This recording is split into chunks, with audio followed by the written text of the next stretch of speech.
El Ministerio de Cultura tiene en la actualidad asignado como presupuesto anual un poco más de 21 millones de dólares y porcentualmente la mayor parte es destinada a salarios. A partir de las responsabilidades y funciones asignadas, ¿de dónde se puede obtener más recursos o qué mecanismos adoptar para hacer más con el presupuesto asignado? La respuesta a esa y otras preguntas aquí en 8 en Punto.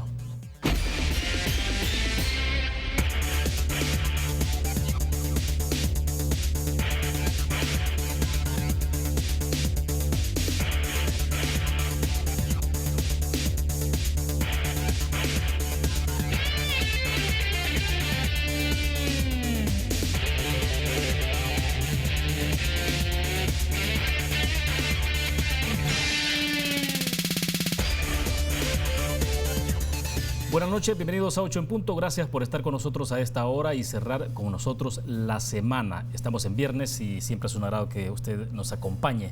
Vamos a conversar sobre el estado de la cultura en nuestro país desde la perspectiva de la nueva ministra designada, la nueva ministra de Cultura designada. Queremos agradecer esta noche que nos acompaña en nuestros estudios Sueci Callejas. Ella es ministra de Cultura designada, decimos, porque obviamente tomará posesión a partir del próximo 1 de junio, cuando el presidente de la República sea juramentado, básicamente, y después de eso habrá un acto, entendemos, un acto particular en donde se juramenta prácticamente a todo ya el equipo que lo estará acompañando. Sueci, qué gusto que nos acompañe. Bienvenida, buenas noches. Buenas noches. Pues bueno, gracias por recibirnos en sus hogares. Así que vamos a hablar sobre el ministerio. Sí, y bastante de qué hablar, sin duda alguna. Y es correcto, ¿verdad? Inmediatamente el presidente toma posesión, hace el acto de la investidura, e inmediatamente después hay un acto siguiente, debemos entender, que obviamente tiene que ver ya con la juramentación de ustedes como ministros. Sí, él puede hacerlo en cualquier momento después de haber sido juramentado él. Pero creo que en este caso va a ser acto seguido de su juramentación, va a ser la del gabinete. Bueno, y hasta este día que lo que hemos conocido son 4 ministerios, de los 4 ministerios 2 nuevos, uno es el Ministerio de Vivienda sin duda alguna y el otro el Ministerio de Cultura, que es el que usted tiene como responsabilidad a partir del 1 de junio. No sé, me parece que de los 4 ministerios o ministros, digamos, usted es como ha sido como la más activa en las últimas semanas, y algo ha tenido que ver con el tema de la Biblioteca Nacional, ¿no? Claro, o sea, casualmente mi nombramiento se da en un fin de semana que era crítico para la Biblioteca Nacional, pero también para el Teatro Presidente. O sea, no hay que olvidar que ambas estructuras han sido dañadas por las lluvias, y casualmente mi nombramiento se da en este contexto, y obviamente había que responder ante la emergencia. Por suerte ya se están tomando cartas en el asunto desde el ministerio, gracias a la ministra. También gracias a la intervención de UNESCO, la directora vino a constatar sobre los daños, gracias a que tuvimos una comunicación, pero claro, obviamente ella tenía que hacerlo también por los canales oficiales, que hasta el momento son directamente con la maestra Regalado. Sueci, ¿y tenía alguna idea de un poco de la condición de la infraestructura, o fue hasta ese momento que se enteró de lo que estaba ocurriendo? Digo porque de repente hay mucha infraestructura que es antigua, pero uno piensa, bueno, ¿qué tanto mantenimiento habrá tenido en el tiempo, no? Claro, no, de hecho el Ministerio de Cultura no es algo nuevo para mí en general. Sí, bueno, claro. Yo soy bailarina de profesión, claro. Soy abogada, también gestora cultural, pero tuve la oportunidad de trabajar como secretaria de Cultura de la capital, y desde ahí también tuve acercamiento constante durante 3 años con la Secretaría de Cultura de la Presidencia, después Ministerio de Cultura, y bueno, desde antes yo fui empleada de la Secretaría de Cultura, fui bailarina de la Compañía Nacional de Danza. Entonces no es algo nuevo. La biblioteca fue mi casa, o sea, la biblioteca, yo trabajaba en la 4ª planta de la biblioteca cuando fui bailarina, entonces conozco perfectamente el edificio, conozco los sótanos, o sea, conozco a don Manlio desde hace bastante tiempo, y conozco a varias gente que trabaja ahí porque nos veíamos constantemente. O sea, no es nada extraño para usted entonces conocer, o sea, que de alguna forma tiene un conocimiento digamos, directo de lo que está pasando. Claro, luego obviamente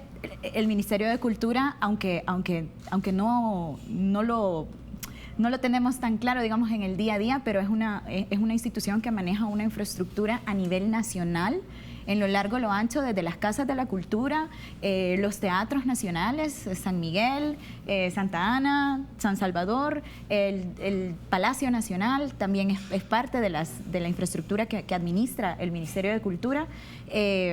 en Chalatenango tenemos otro espacio, o sea, hay diferentes, tiene una presencia en todo el territorio nacional. Sí. Y esto es interesante, además de las infraestructuras como la Compañía Nacional de Danza, el Ballet Folclórico, la Sinfónica Nacional, el sistema de coros y orquestas. Sí. ¿Conoce perfectamente entonces las debilidades y fortalezas? Creo que conozco las debilidades y las fortalezas y conozco las oportunidades. Estoy ahora imaginando también cuáles pueden ser nuestras oportunidades partiendo de ahí. Bueno, fuera de cámara hablábamos un poco sobre los archivos que han sido dañados. Exacto. De la hemeroteca. Es una colección de más o menos 150 a 200 ejemplares de un periódico nacional que data de entre el año 1974 y 1986. Sin embargo, obviamente es una pérdida porque lo físico se ha dañado, claro. El periódico se ha dañado. Pero también puede ser una gran oportunidad para que nosotros demos un salto de calidad hacia el archivo digital, hacia una hemeroteca digital. Sí, detengámonos un poco en lo que ocurrió, en los daños, porque uno, bueno, yo no soy experto desde luego en la materia de cómo tratar ciertos elementos, ciertos materiales impresos, por ejemplo, en el tiempo que se van deteriorando, claro. Que se requiere de ciertas temperaturas mínimas para poder conservarlos, la humedad, bueno, tantas cosas que hay alrededor de eso, ¿no? Sí. Las plagas. ¿En qué condiciones se encuentra en este momento entonces con lo que usted ha conocido? Y digo por lo que ocurrió, ¿no? Porque uno dice, bueno, y vimos con ventiladores secando los periódicos, sí. Y todo eso, entonces dice, bueno, no sé, insisto, no soy experto, pero uno pensaría que no es el trato más adecuado ese. La Biblioteca Nacional está en un edificio que fue construido para ser un banco. Entonces, de eso también no nos podemos olvidar. El edificio no fue construido para ser una biblioteca nacional y para resguardar en él el Archivo General de la Nación. Claro. Y nunca fue acondicionado para esta tarea.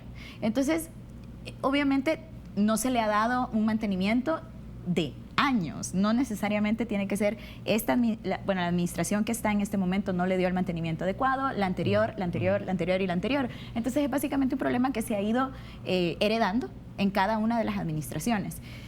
Así, como ejemplo, también el Teatro Presidente, por ejemplo, era un cine. Sí, era un cine. Sí.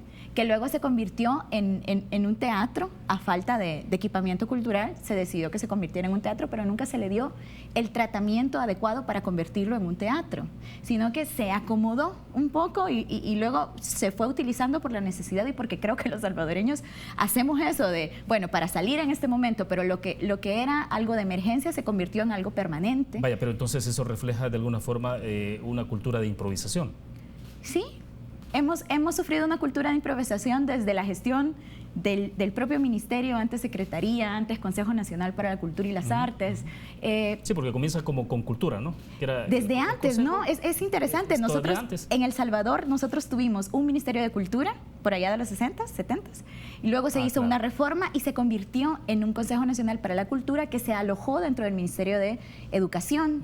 Y luego se saca y se convierte en secretaría, creo que con la administración de Funes, de hecho, del presidente Funes, se convierte en Secretaría de Cultura de la Presidencia para darle un poco más de realce, pero los realces son más de discurso que realmente significativos, de presupuesto o de fortalecimiento, y digamos que no se hizo un plan de gestión de este ministerio, de esta secretaría. Luego pasa a ser ministerio, se hace un refuerzo presupuestario, pero ese refuerzo presupuestario es para pagar sobre todo salarios. Entonces, obviamente no queda dinero para ejecutar todas las actividades, todos los objetivos que le han sido confiados. No hay una estrategia de gestión, pero eso responde obviamente a que no hay un apoyo concreto desde presidencia y realmente no es un tema transversal a tratar como país. No hay una visión. Esto creo yo que es una de las innovaciones de la administración del presidente Bukele y de la primera dama también, porque ambos conocen la importancia, saben la importancia de la cultura, pero no solamente, y esto voy a seguirlo repitiendo, no solamente la cultura como arte, y como arte o como algo decorativo en el Estado, sino como un enfoque de derechos humanos para la consecución de lo que al final es la obligación del Estado, que es el bienestar social. Sí, y le decía antes de comenzar la entrevista, bueno, y lo decía en la pregunta que formulamos, ¿no?, al inicio, un poquito más de 21 millones de dólares anuales, sí. Es lo que tiene asignado. Leía que entonces en términos salariales se va prácticamente el 80%. Un poco más. Un poco más del 80% todavía. Sí, un poco más del 80%. Entonces, obviamente... Entonces, ¿qué es lo que queda para hacer? O sea, exacto, exacto. O sea, por ejemplo, tenemos casas de la cultura que reciben entre $1,200, $2,000 al año. Si lo dividimos entre 12 meses, andamos hablando de, ¿qué? $200, $300 de locales en cuanto corresponde. Para alquiler, si quizá, no sé dónde podrás encontrar un alquiler para un espacio, claro, que debe funcionar como un centro cultural que debe tener ciertas características, en una comunidad. ¿No? Claro, no puede ser una casa de habitación.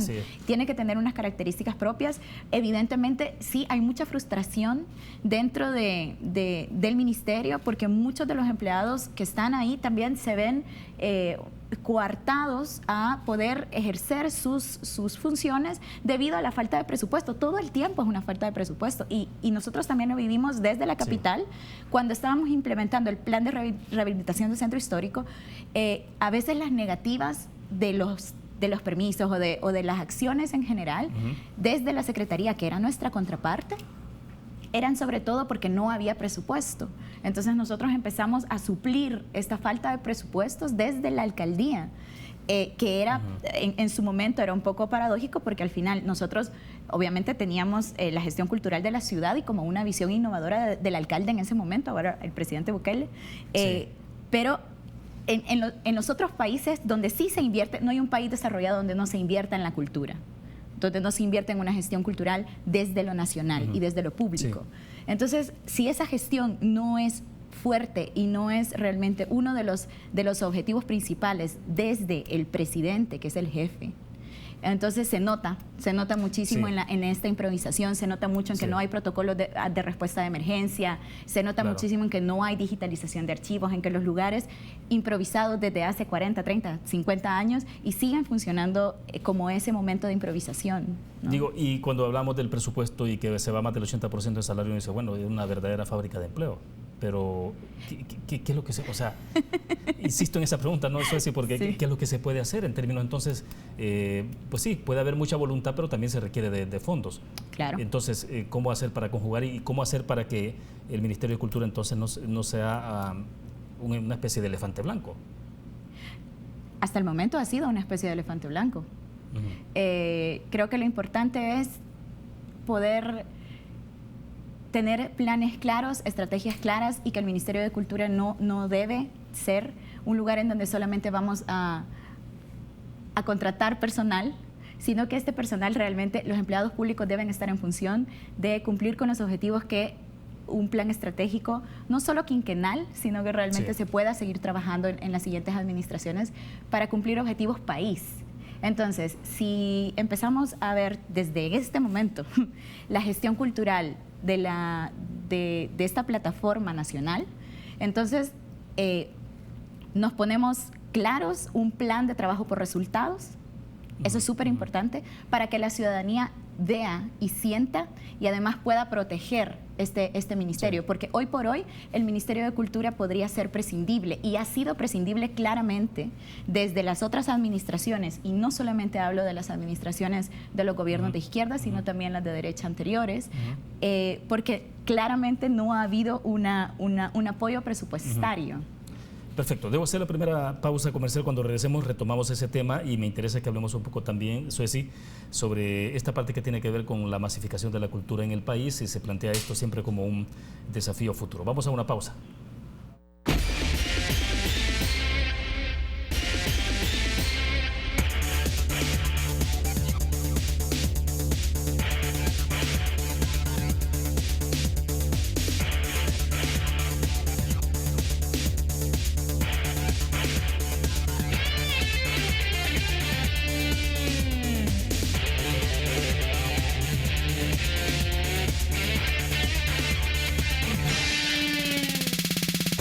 Banco Promérica cuenta con la garantía de rapidez en todas sus cajas, donde te atienden en 20 minutos o menos. Es un gusto que sea con nosotros en 8 en punto. Suesi Callejas, ministra de Cultura designada, es nuestra invitada esta noche al cierre de la semana. Suesi, hablamos el tema del segmento anterior sobre el tema de presupuesto, qué hacer con lo poco que queda. Obviamente se requerirá de mucha creatividad, pero no es suficiente, ¿no? Uno pensaría, pues sí, se requiere de muchos recursos. Pero entonces, Suesi, si habría que establecer, por ejemplo, prioridades, y si fueran, digamos, de tantas que hay, si fueran las primeras 3 prioridades que habría que establecer al nomás tomar posesión, ¿por dónde entrar? Yo creo que lo primero que hay que hacer en el Ministerio de Cultura es ordenar la casa. En general, en toda la administración. Hay varias direcciones, por ejemplo, que están más cargadas que otras. Obviamente, al no tener un solo plan operativo anual en el ministerio, sino que cada una de las direcciones tiene su propio plan operativo anual, que evidentemente no se corresponde a los presupuestos asignados para cada una de las direcciones, porque queda poca plata. Queda poco dinero, ¿no? Queda poca plata, dinero para inversión. Tenemos que ordenar la casa desde entrada. Eso es 3 de junio, hay que empezar a hacer eso porque, bueno, 2 es domingo. Pero también escuchar, hay que hablar con los empleados, hay que escuchar, pero no nos podemos detener ahí. Tenemos que plantearnos soluciones inmediatas, de corto o mediano plazo. En el tema presupuestario vamos a tener un refuerzo presupuestario, eso va a ser inevitable, pero también tenemos grandes aliados en la cooperación internacional que quieren trabajar con nosotros, no solo desde el enfoque artístico, sino también desde un enfoque de cultura como identidad, cultura como derecho humano, ese enfoque transversal de la cultura que vamos a tener correlación con otros temas importantes de país, que son seguridad, economía, salud, educación. Sí. Cultura y educación van a trabajar de la mano, cultura y seguridad van a trabajar de la mano, porque vemos que desde San Salvador, desde Nuevo Cuscatlán, nosotros vimos que el trabajo en la reconstrucción del tejido social era lo que a nosotros nos iba a permitir una evolución, un crecimiento, y como bien lo dijo en su momento el presidente, los cambios culturales son los más difíciles de lograr, pero son los que perduran. Y creemos realmente, la cultura es la identidad. Cada decisión que nosotros tomamos está atravesada por la cultura y por el contexto en el que nos desarrollamos. Si nosotros no cambiamos ese contexto y pensamos que solamente vamos a combatir la violencia o que vamos a mejorar nuestra sensación de violencia social con tanques y con armas, estamos equivocados y no hemos encarado el problema desde el eje que debe ser. Ahora, descentralizar, hay que descentralizar mucho el ministerio, digo, porque en términos de cultura hay que trabajar mucho a nivel nacional, ¿no? O sea, claro. Entonces, ¿cómo está? ¿Está centralizado? El ministerio debe territorializarse, sobre todo. O sea, la acción del ministerio debe territorializarse, y desde que se crearon las casas de la cultura por allá de los 70s, era uno de esos, el espíritu de la creación de las casas de la cultura era ese, pero también se han quedado relegadas en una lógica que ya no es la actual. También los ministerios de cultura y las administraciones en general deben ser lo suficientemente claras, pero también flexibles para ir evolucionando conforme va creciendo la ciudad. Sí, porque recuerdo el caso de mi época en las casas de la cultura, que son anteriores incluso a mi época, desde luego, pero era como un centro neurálgico en los pueblos, ¿no? En los pueblos, claro. Era un centro de cultura comunitaria. Sí, entonces ahí se juntaba todo el mundo, ¿no? ¿Sí? O sea, para hacer tareas, para investigar, para esto, para lo otro. ¿Hasta qué punto con el tiempo las casas de la cultura se han desnaturalizado o qué es lo que ha ocurrido? Se han ido desnaturalizando también, creo yo, porque en general hemos ido estando menos en la calle y hemos ido estando menos en los espacios.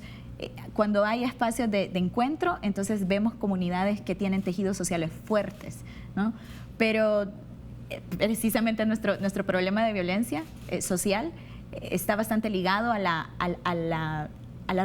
rompimiento de nuestro tejido social, y las casas de la cultura ya no juegan este papel tan importante dentro de la dinámica comunitaria. Eso no quiere decir que no hayan iniciativas, por ejemplo, privadas, que hayan generado espacios muy interesantes desde lo comunitario. En varios lugares, no solamente en áreas rurales, sino también en áreas urbanas. ¿Como iniciativa privada? Como iniciativas privadas, como iniciativas autogestionadas también. ¿Articuladas o no articuladas con No necesariamente, no tienen que estar articuladas con el ministerio. Entonces, lo natural sería que el ministerio se articule con estas otras iniciativas para poder realmente trabajar, y además porque si no se pierde el trabajo del ministerio, no es visible y tangible para la población, y nosotros también tenemos que entender que nos debemos a la ciudadanía. Sí. El ministerio existe porque es una necesidad, pero también es un derecho de la ciudadanía que exista. Claro, Suesi, le decía antes de comenzar la entrevista, por ejemplo, estábamos hablando, ¿no?, de esta parte de cómo masificar la cultura en nuestro país como un desafío planteado sin duda alguna, pero uno piensa, cuando revisa algunas experiencias, el Sistema Nacional de Orquestas y Coros Juveniles de Venezuela, que impulsó el maestro José Antonio Abreu, por ejemplo, sí, ha sido espectacular, o sea, en términos de reconocimiento internacional de todo lo que se ha hecho. Claro, hoy está en una situación distinta a Venezuela, que ese es otro análisis, en la parte política, pero ese ejemplo del Sistema Nacional de Orquestas y Coros Juveniles ha sido retomado, ¿no?, a nivel mundial como un ejemplo de lo que se puede hacer en términos de cómo llevar la cultura en general hasta a todos los niveles. Claro. Entonces, y usted me reiteraba antes de comenzar también, ¿no?, aquí en el país ya hay algún esfuerzo. De hecho, en Panchimalco, por ejemplo, en Panchimalco está una orquesta, no sé si se llama la orquesta, pero una orquesta sinfónica municipal, ¿no?, con jóvenes. Estoy citando solo un ejemplo. En Acajutla también hay una, sí, entonces, San Vicente también hay una. En el caso, tomando como referencia esto, Suesi, ¿qué se puede hacer entonces para masificar? En este momento el Sistema Nacional de Coros y Orquesta está bastante deprimido. voy a usar esa palabra. Eso no quiere decir que no se pueda reactivar y mejorar. La masificación que tiene no necesariamente se corresponde a, ¿cómo decirlo? Muchas veces ha sido criticado el hecho que se enseñe música clásica en proyectos masivos, porque se dice que tiene un tinte oligárquico o elitista o de algún tipo. Eso no es cierto. De hecho, San Salvador tiene una orquesta con 350 niñas y niños entre coro y orquesta completa, que funciona bastante bien. Es un proyecto social y no solamente involucra a los niños, sino que también involucra a todas sus familias. Entonces, no importa cuánto se invierta, porque el retorno es inmediato, y el retorno ayuda también, tiene fines pedagógicos. Es una formación en arte, no necesariamente para que todos sean músicos, sino para mejorar y para ayudar a mejorar su desarrollo humano. Claro, y es que hay un impacto directo, por ejemplo, en el caso de la música, cuando desde los pequeños van a aprender a tocar un instrumento, o sea, cómo les cambia en términos en términos psicológicos, incluso los psicólogos infantiles recomiendan, ¿no?, que los niños, en algunos casos particulares, más que otros, puedan orientarse en algún momento determinado a ciertos instrumentos musicales. Claro, lo que hay que tener también es que el arte tiene diferentes aristas desde donde puede ser abordada. El arte puede ser terapéutica, el arte puede utilizarse también con fines pedagógicos, para la consecución de objetivos dentro del aula, no necesariamente solamente para dedicarse al arte como profesional. Obviamente si te dedicas al arte como profesional, pero ya entraste en otra línea.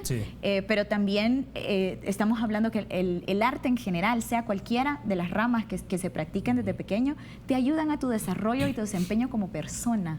A poder desarrollarte vos desde tu individualidad, pero también a desarrollarte con un entorno. Y al final, si eso somos seres sociales, nos estamos desarrollando todo el tiempo en un entorno social, estamos todo el tiempo interactuando entre nosotros, y esa sensibilidad es la que nosotros queremos trabajar, apoyar y poder solventar poco a poco todos los problemas que nos han llevado a no ser una sociedad que interactúa adecuadamente entre nosotros y haber perdido alguna escala de valores, ¿no? Claro, y entonces, ¿cómo conectar todo esto, Suesi, con el tema de prevención de violencia? Porque ya hay esfuerzo, ¿no? Lo que están desarrollando, decíamos, las alcaldías, algunas alcaldías a nivel nacional, es interesante, jóvenes involucrados. Estoy citando un ejemplo, ¿no?, de las sinfónicas juveniles, pero hay otros proyectos también donde vinculan con los jóvenes. Y en este caso, ¿cómo articular ese esfuerzo? En el tema de prevención de violencia, yo creo que el arte ha sido utilizado como una herramienta hasta el momento. Sin embargo, tal vez si ya vimos que funciona, pero los resultados, digamos, que no han sido tan masivos y tan positivos como los esperados, porque tenemos brotes de violencia que han superado incluso lo que imaginábamos en algún momento, ¿no? tal vez sí empezamos a trabajar desde el otro enfoque. Invertimos en formación artística, invertimos en las artes en general, no solo para formarnos, sino para también disfrutarlo, ¿no? Desde a tener todos el mismo acceso a los espacios culturales, a la actividad creativa en general, a la producción artística en general. Entonces, nosotros así vamos a conseguir la disminución de la violencia social y no necesariamente solo como una herramienta para la consecución, sino va a ser la respuesta, va a ser el porqué. Sí, y entonces decía, sí es posible obtención de cooperación internacional. Por supuesto, de hecho bueno, el presidente ha hecho varios viajes y ha tenido varias reuniones precisamente para poder hacer acuerdos, para tener ya pactadas algunas acciones claras. También nosotros desde acá, por suerte, hemos tenido ya un trabajo, no somos nuevos trabajando, digamos, entonces tenemos varios planes ya y apalabradas algunas cooperaciones interesantes a nivel país. Bueno, excelente. Vamos a una pausa comercial más y regresamos.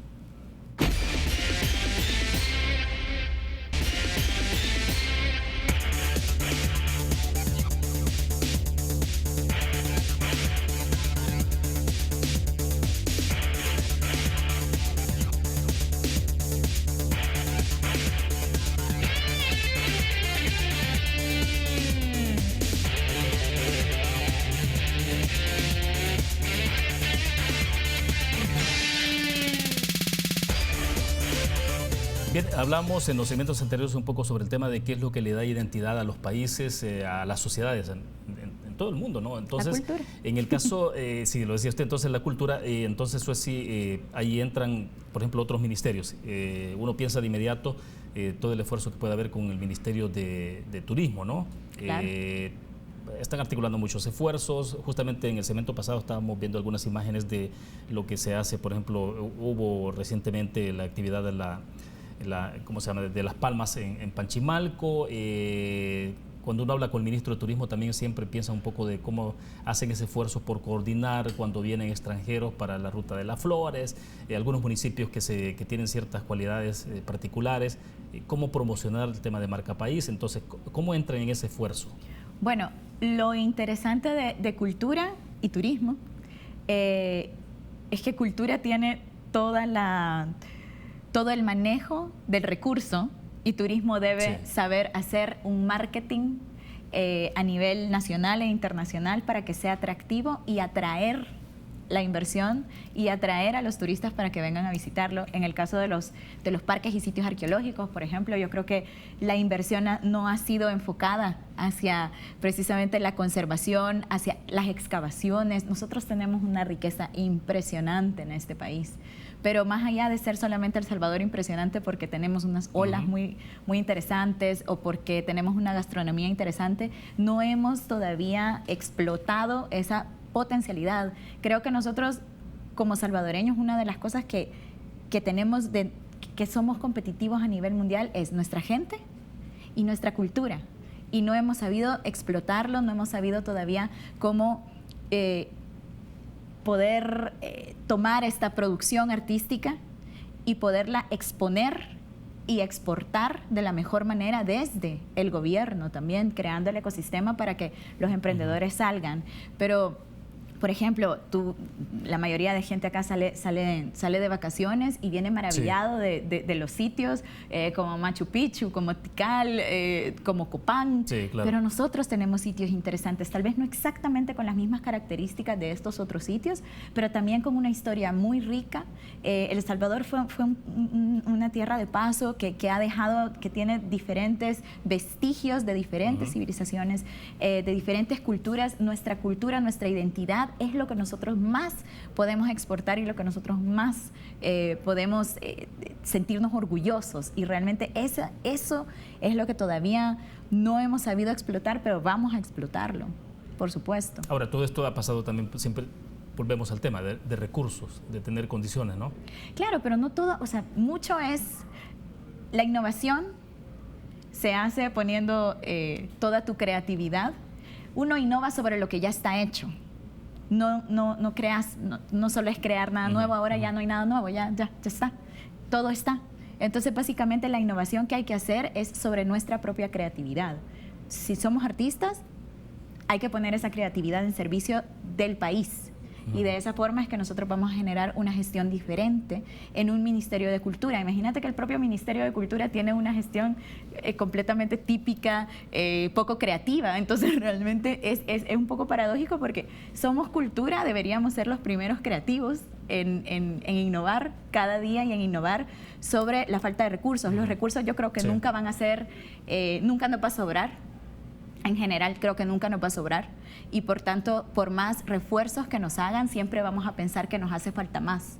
Entonces, ¿cómo vamos a ir buscando, pero también cómo vamos a ir generando la legitimidad para que nos den esos otros recursos que nos hacen falta? Tenemos que dar resultados. Entonces creo que eso es lo primero. Cuando te decía ordenar la casa, es ordenar la casa para empezarle a dar resultados a la población y que la población se empiece a sentir orgullosa de su plataforma de gestión cultural, pero que no solamente se sientan orgullosas porque vean el trabajo, sino porque viven ese cambio, viven esa innovación y toca claramente sus vidas. Ahora, con el personal que tienen en este momento, con el presupuesto asignado, ¿se puede hacer más?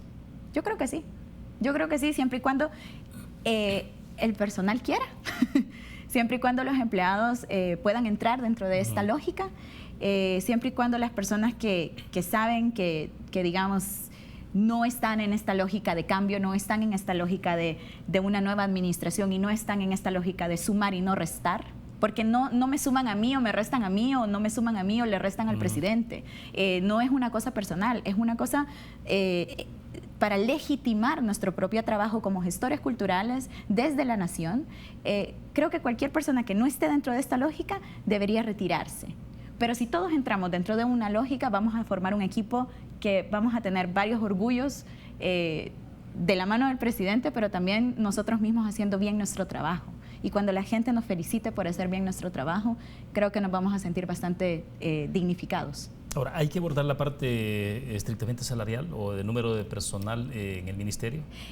Hay que abordarla, hay que verlo. Hay más o menos 1.200 empleados en el Ministerio de Cultura. Yo veía unas declaraciones de la actual ministra que decía que se necesitaban más empleados y más presupuesto. Hay que verlo. Más presupuesto, por supuesto. No sé si necesitamos más empleados. Estoy segura que hay un desequilibrio y que hay algunas dependencias, por ejemplo, que tienen menos empleados. Bueno, arqueología, hay creo que 7 arqueólogos, si no me estoy equivocando, en una dependencia que ve todo el país y que se encarga además de los permisos de construcción para ir. Ellos son los que van a ver si tú puedes construir en un espacio, si no hay vestigios, si no hay que parar la obra, qué es lo que se puede hacer, cómo se puede hacer. En el caso tenés más de 500 sitios arqueológicos que no están siendo excavados por falta de presupuesto. Entonces, obviamente necesitamos más arqueólogos trabajando ahí, necesitamos más antropólogos trabajando ahí, necesitamos más personal técnico trabajando ahí, pero también tenemos que capacitar dentro de las comunidades porque de nada nos sirve. Te pongo un ejemplo, Joya de Serén es Patrimonio Mundial de la Humanidad, de hecho. Entonces, si la comunidad alrededor, San Juan Opico, no se involucra dentro de Joya de Serén, ese espacio no va a ser cuidado como ahora está. Están en condiciones bastante deprimentes y ese espacio probablemente se vaya a perder poco a poco, incluso el valor que hay para la comunidad de ese espacio. Ahora, Suesi, ¿qué le viene a la mente cuando escucha entonces la palabra Tacuzcalco? un claro problema de violación a derechos culturales y creo que se debe abordar.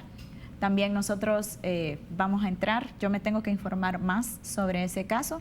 Conozco, me lo han comentado, hay una asociación hay un movimiento pro Tacuzcalco con los que tuve reuniones previas y me han informado, pero también tengo que ver desde el ministerio qué es lo que se está haciendo, tengo que ver la documentación a la que no he tenido acceso. ¿Hay un daño irreversible ahí?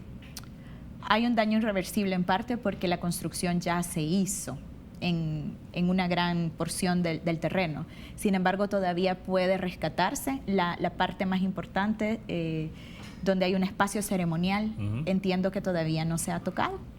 Sin embargo, también es un tema no solo de derechos culturales, sino de derechos de graves implicaciones a la salud, porque están contaminando el río Ceniza. y del río Ceniza dependen alrededor de 2.000 personas, también cooperativas de regantes. Es un río que le da de tomar agua a muchas personas de la comunidad, pero también del que viven para regar su siembra, para utilizar en su vida diaria, en la limpieza de sus casas, de ellos mismos. Entonces, es importante que el Estado no suelte su participación y que no deje de apoyar a las personas. ¿Usted cree que ha habido indiferencia de parte del Estado en esto? Por supuesto, sobre todo desde las alcaldías que dieron los permisos de construcción, aun y cuando el Ministerio de Medio Ambiente no había dado los permisos completamente, había dado los permisos de parcelación, hasta donde entiendo, pero no de construcción, de lotificación, creo que de uno de los dos, pero no de construcción. Entonces, claramente hubo un manejo desde lo privado, pero también cuando lo privado, desde el sector privado hay mucho más dinero y puede doblarte la voluntad a lo público, al empleado público o a toda una institución, como en el caso de las alcaldías, pues porque obviamente el alcalde y el consejo de estas alcaldías que están involucradas tenían que estar... ¿Usted cree que ahí ha habido negligencia, delitos y demás? Yo creo que se puede configurar varios delitos, debido a negligencia, ya sea por acción u omisión. Y también creo que puede ser, en caso de que se gane ese caso, que falta mucho porque entiendo que hay diferentes instancias en las que están las demandas, creo que puede ser una jurisprudencia muy interesante si se llega a un término positivo, sobre todo para sentar un precedente y poder defender los derechos culturales de una población. Bueno, mucho que hacer entonces para usted en este caso particular. Mucho que hacer, mucho que leer también. Sí, excelente. Bueno, vamos a hacer la última pausa comercial. Regresamos al cierre.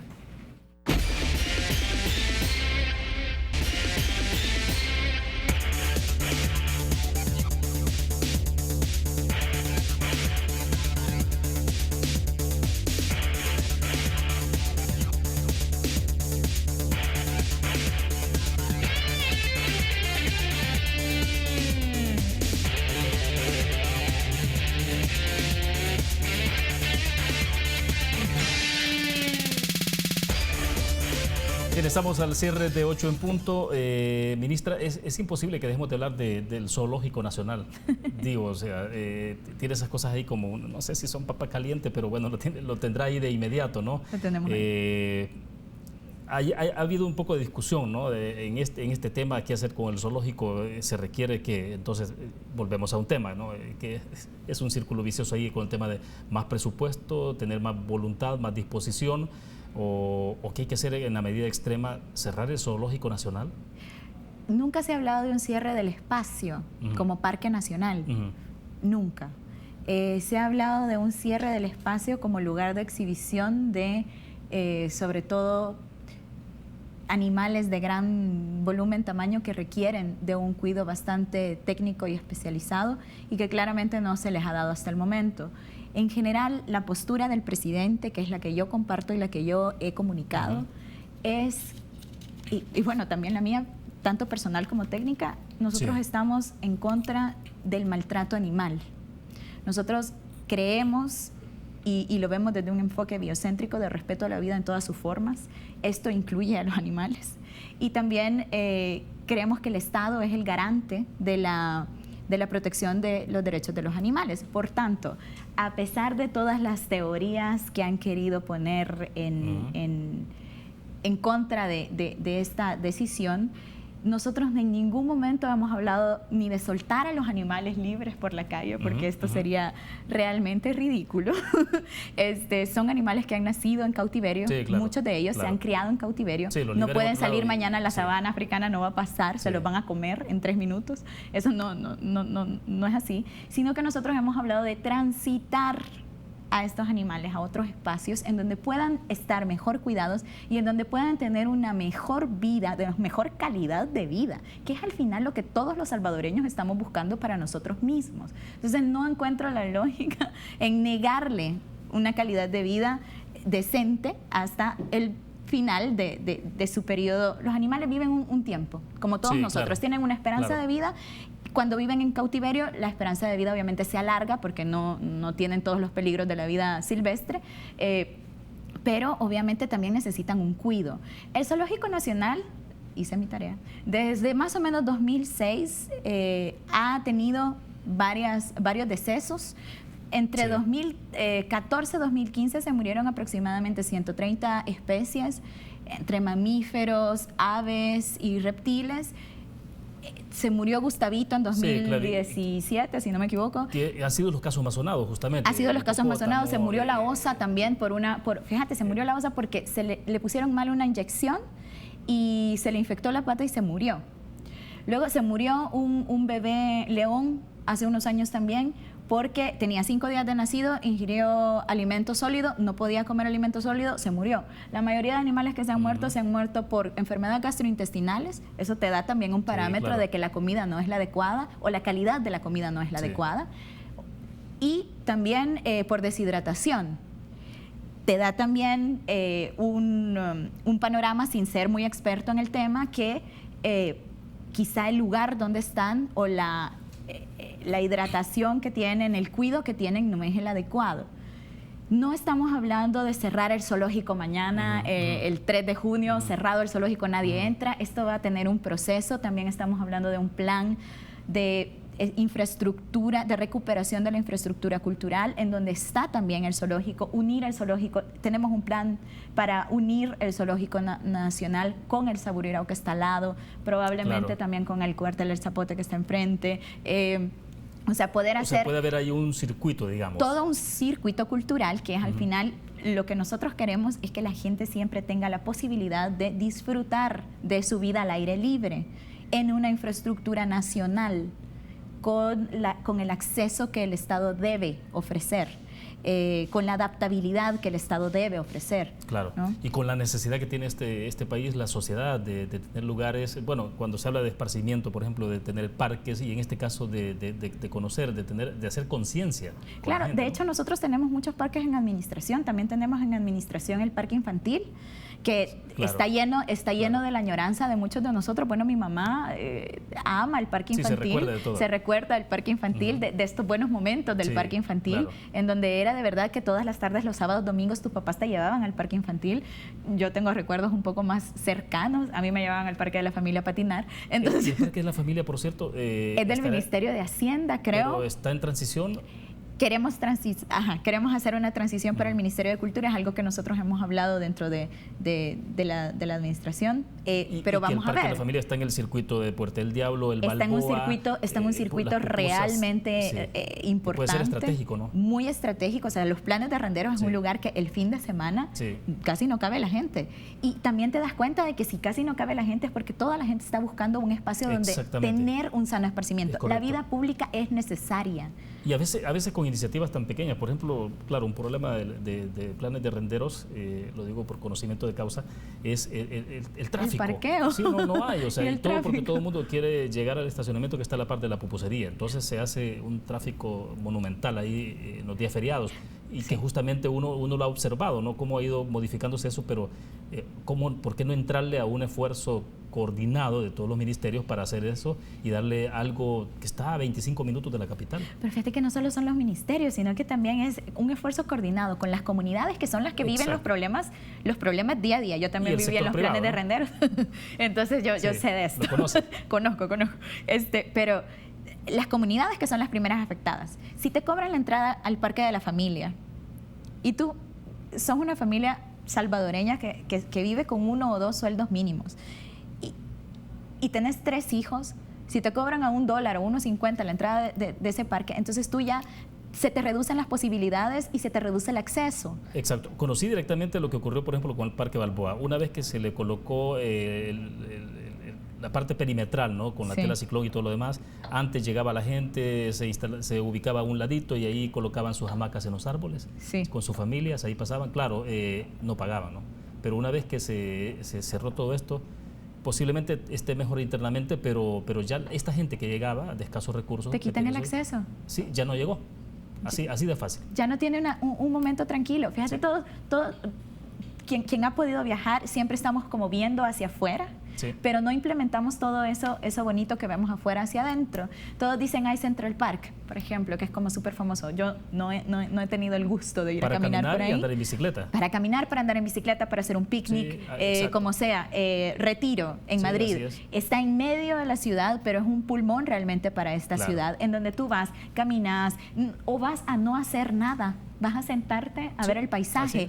Esto también es interesante. Dentro del turismo hay un turismo especializado solo en ver paisajes.